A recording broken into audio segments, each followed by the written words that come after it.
Folks, stocks got absolutely pummeled again here today. Now, you might look at the stock market indexes and think, oh, it wasn't that bad of a day. No.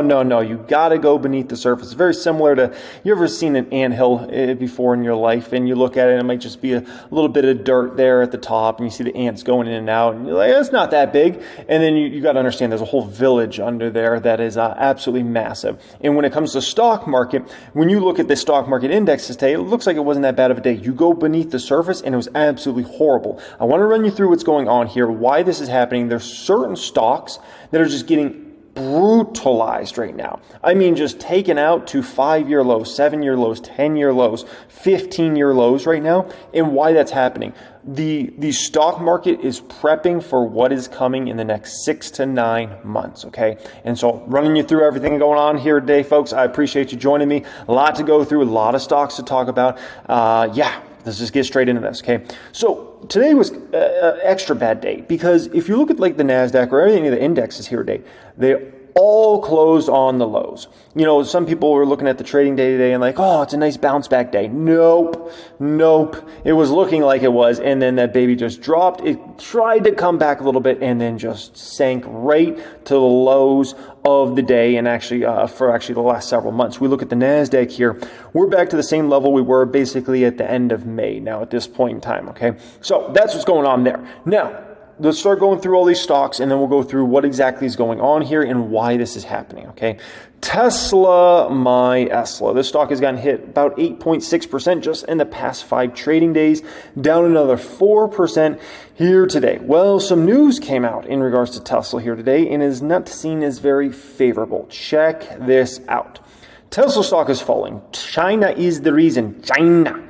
Tesla is limping over the finish line this week. China is the most likely reason. From June through August, Tesla sold around 13,000 EVs a week to Chinese car buyers. September sales have dropped to around 9,000 a week, according to insurance registration data collected by Citi analyst Jeff Chung.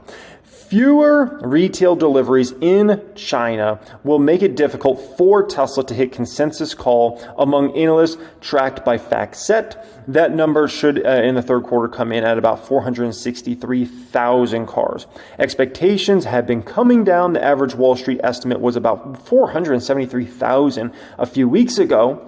Tesla delivery estimates tend to come down heading into the end of the quarter, but the slide to 463,000 would leave deliveries below the 466,000 Tesla achieved in the second quarter, which means on a sequential basis, essentially numbers going down, right? Which isn't something that people like to see. So as somebody that's obviously a big Tesla shareholder and has been for many years, what is my take on this?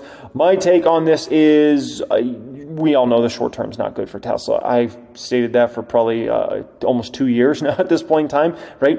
Higher interest rate environment is not going to be good for Tesla. It's going to continue to be a challenging environment. The good news for them is the gas prices are super high. And so now 2 years in a row, consumers have been hit by super high gas prices. So in future years, whether it be 2024, 2025, 2026, when people go to buy new vehicles, they're going to go EV. And if you're going EV, you're likely going Tesla. So Tesla has this massive tailwind that's going to be in future years. It's just in the short term. This is not a good story, okay? If you're looking at the very, very short term around Tesla.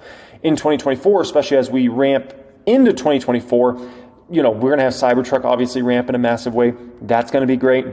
At some point in time, the economy will break, interest rates will break, and that's not going to be good necessarily in the short term when it comes to job losses and things like that. But when you break interest rates, that's going to be a long-term huge benefit for Tesla. So that's kind of my perspective on Tesla. It's just in a tough position, very short-term. Long-term, everything is intact with this company. I've seen people get super excited over Tesla beating by 10 or 20,000 vehicles over time. I've seen them get depressed over Tesla missing 10 or 20,000 units. At the end of the day, you got to ask yourself, is Tesla's long-term plan intact, or are they going to where we think they're going over the long term? And nothing changes whether they beat or miss estimates by 10,000 vehicles. Like it's meaningless in the end, okay?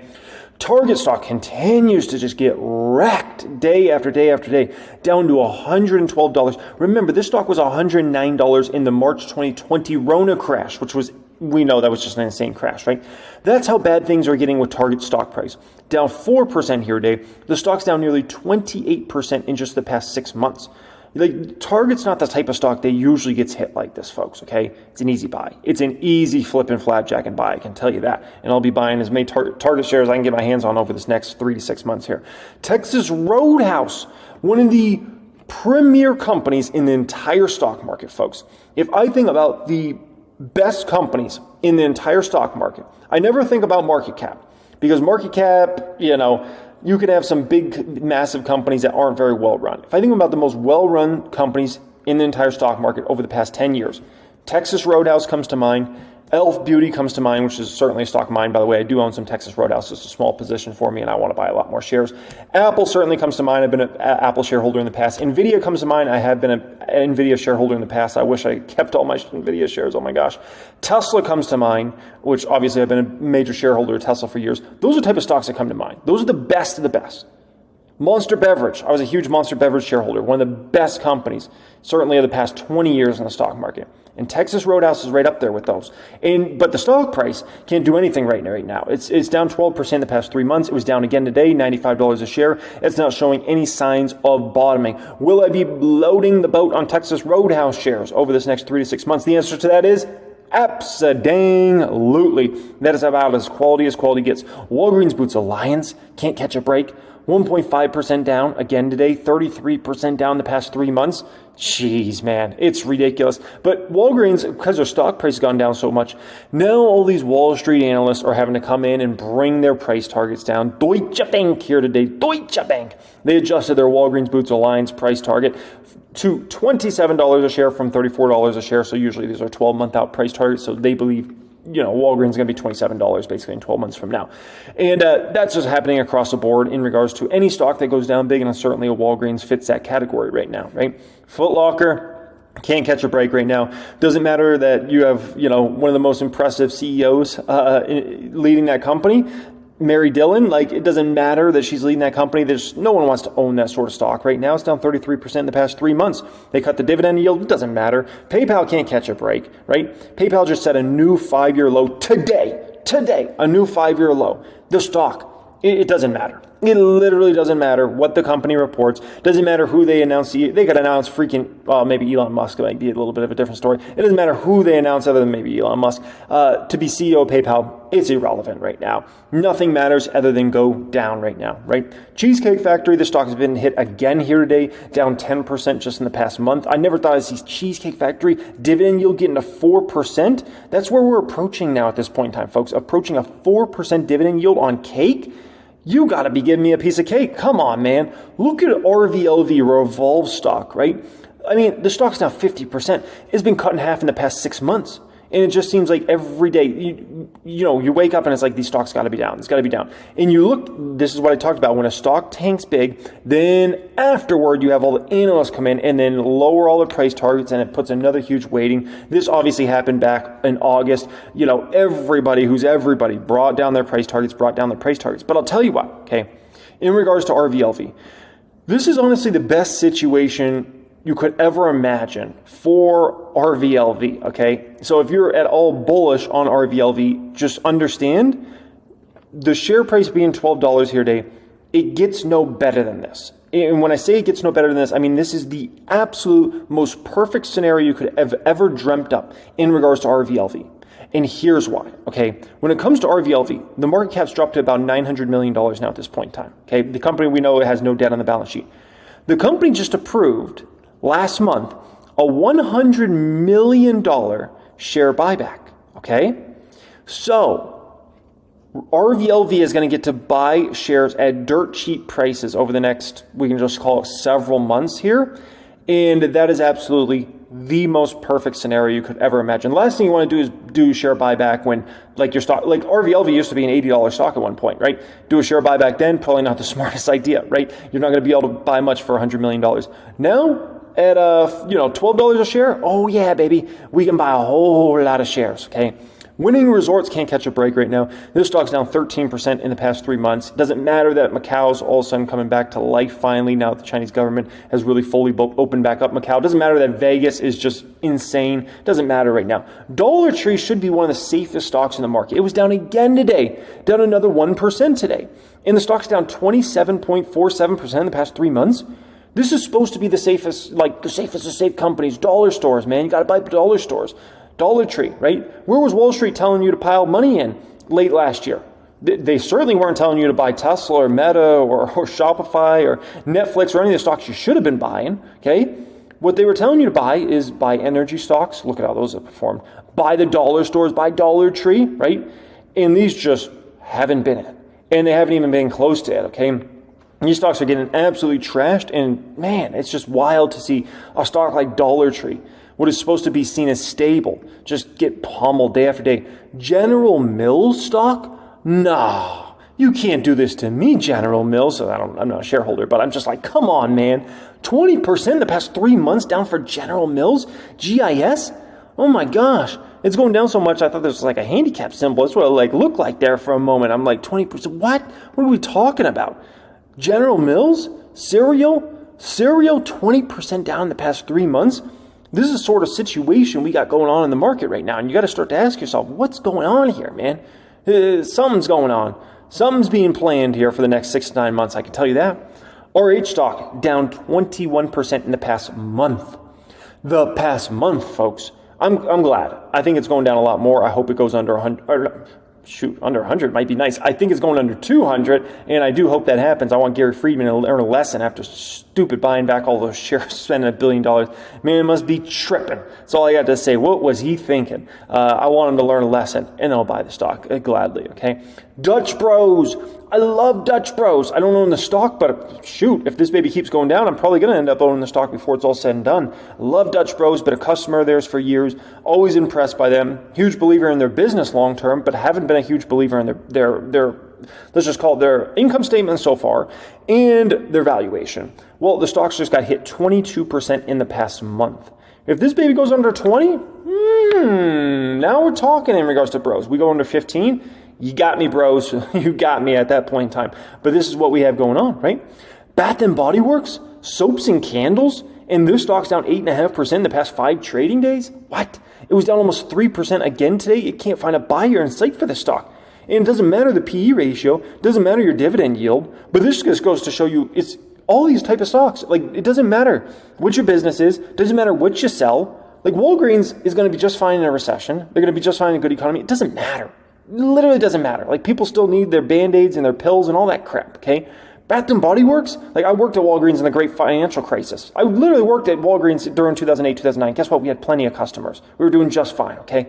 Bath and Body Works, soaps and candles, and yet no one wants to buy the stock, regardless of valuation? Intriguing. Nike, one of the best stocks in the entire stock market the past 30 years. Literally. The stock's down 27% year to date, down again today. It's flirting with going under $90. Who would have thought it, right? And so you know what I thought about? I said, this has got to be one of the worst years in the history of Nike stock, which Nike's been a public company since like the 80s. And I was like, this has got to be one of the worst years for Nike in history. By the way, great movie if you've never seen it. Watch it on Amazon someday if you got Amazon Prime. It's called, I think it's called Air Jordan or Air or something like that. Watch that movie sometime, okay? So this is fascinating because I'm like, this has got to be, so I found a website that basically tracks stock performance on a year-by-year basis. This is pretty cool, and you're going to be shocked by what you see here, okay? Check this out. So I found this random website, onestock1.com, okay? And but it's so cool because it actually tracks like yearly returns of different stocks, and not a lot of websites do that. Even like high-end stock market services, many of them don't do it. Check this out. The only times I could find Nike doing worse than this year, which let's just assume this year for Nike is going to be either a down 25% to down 30% year. Okay, somewhere around there. Let's assume the stock gets hit a little bit more, and then let's assume it gets a little Santa Claus rally end of the year, something like that. Okay, so let's say it's a 25 to 30% downward move. Only years I could find worse than that. 1993, the stock fell 44%. That was vicious. 1997, the stock fell about 35%. And outside of that, 2022, stock fell about 30% in 2022. And that's it. That's it. The company's been public since 1986, folks. Okay? So, nonetheless, this is absolutely horrible. And now check out this. Nike had a heck of a run. I got to be honest. Look at 09. 09, it returned almost 30%. 2010, almost 30%. 2011, almost 13%. 2012, kind of a little bit of an off year, 7%.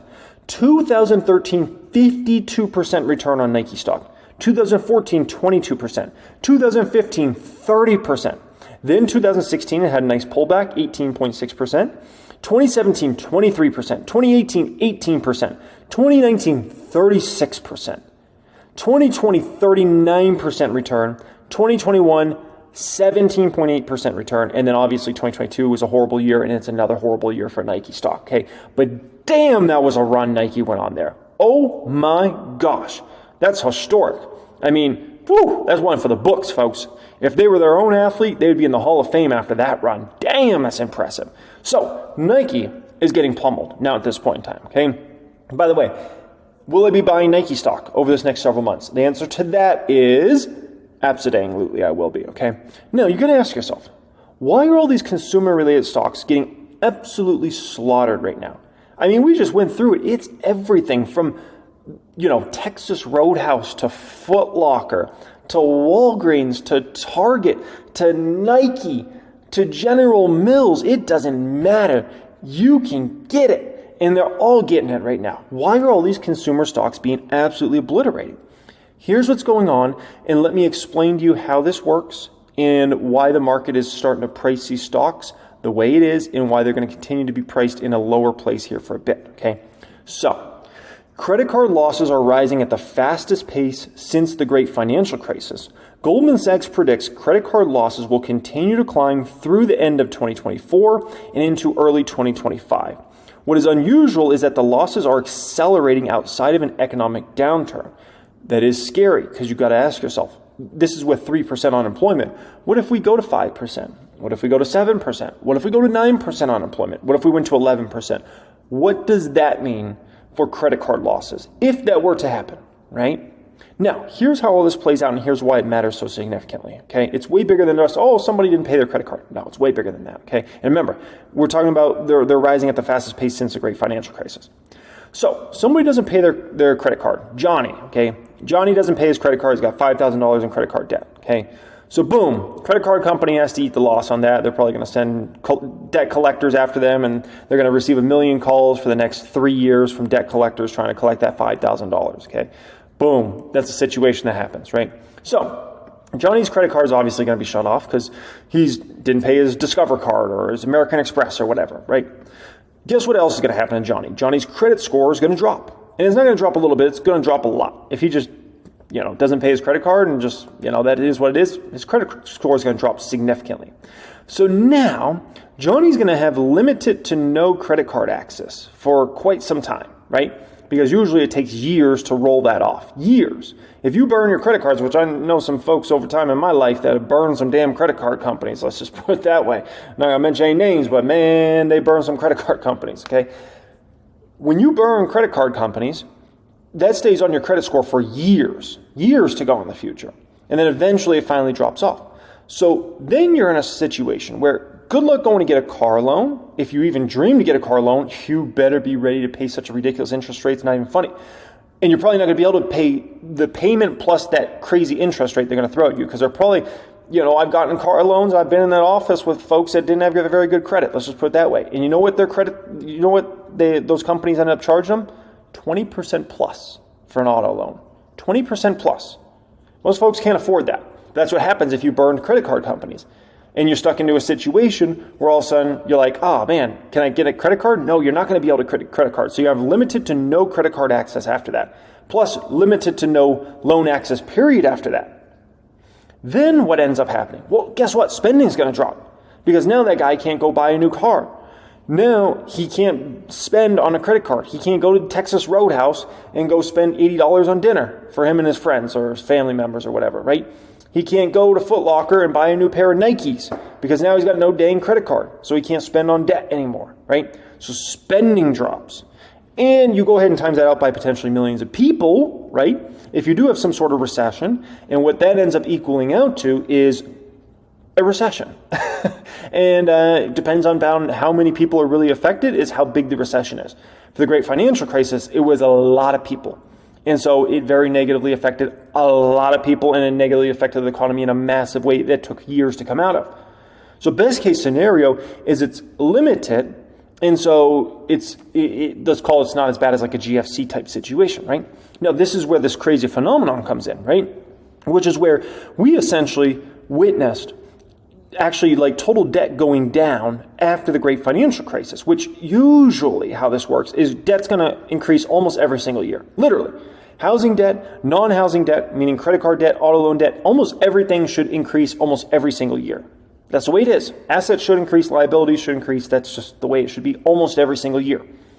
But we had a phenomenon for several years where debt fell in the United States of America, which is mind-blowing to even consider and contemplate and think about, because we're a debt country, and like to think about our debt actually going down for a few years is wild. But that's what happened.